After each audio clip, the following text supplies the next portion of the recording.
শহরের এক কোণায় ছিল পুরনো একটি ফুটপাত। প্রতিদিন সেখানে অনেক হকার বসত, কেউ সবজি বিক্রি করত, কেউ খেলনা, কেউ চুরি। কিন্তু একদিন হঠাৎ করেই সেই ফুটপাতে দেখা গেল এক অদ্ভুত মানুষকে। তার গায়ের রং সবুজ, শরীরটা বিশাল, হাত দুটো যেন লোহার তৈরি। সবাই অবাক হয়ে তাকিয়ে রইল। লোকজন ফিসফিস করে বলল, ওই যে, লোকটা তো হাল্ক। এত বড় মানুষ হকার কেন? এই হাল্কই আমাদের গল্পের নায়ক। হাল্কের নতুন শুরু। হাল্ক আগে খুব রাগী ছিল। রাগ হলেই কিছু না ভেবে ভেঙে ফেলত আশেপাশের সব জিনিস। মানুষ তাকে ভয় পেত, দূরে থাকত।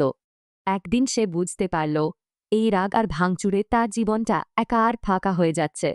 সেদিন সে আয়নার সামনে দাঁড়িয়ে নিজেকে বলল, আমি আর রাগ করব না, আমি কাজ করব সৎভাবে। পরের দিন ভোরে হাল্ক একটা বড় ঝুড়ি কাঁধে নিয়ে রাস্তায় নামল। সে হকার হবে। এই সিদ্ধান্তে সবাই অবাক হয়ে গেল। হাল্কের হকারি জীবন। হাল্ক প্রতিদিন ভোরে বাজার থেকে মাল কিনে আনত। ফল, সবজি, প্লাস্টিকের বাটি, বাচ্চাদের খেলনা, সব কিছু থাকত তার ঝুড়িতে। তার ডাক ছিল জোরে কিন্তু মিষ্টি, নাও নাও, সস্তা মাল নাও। হাল্কের মাল ভেজাল নাই। প্রথম দিকে মানুষ ভয়ে কাছে আসত না, কিন্তু হাল্ক ধৈর্য ধরে হাসত। সে কাউকে জোর করত না। ধীরে ধীরে মানুষ বুঝতে পারল, এই হাল্ক খুব ভালো মনের। একদিন এক ছোট ছেলে খেলনা কিনতে এসে বলল, কাকা, আমার কাছে টাকা কম।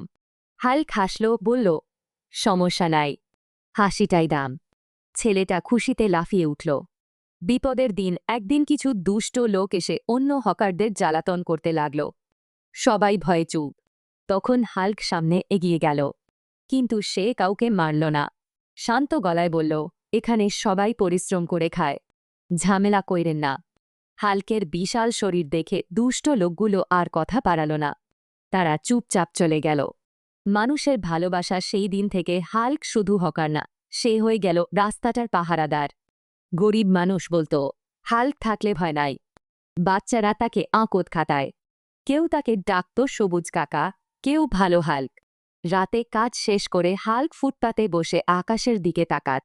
মনে মনে বলতো, আজ আমি কিছু ভাঙিনি, আজ আমি মানুষকে হাসিয়েছি।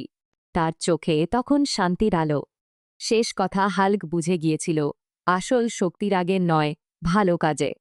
আর সৎ হকারির জীবনই তাকে দিয়েছে মানুষের ভালোবাসা, নিজের শান্তি। গল্পের শিক্ষা,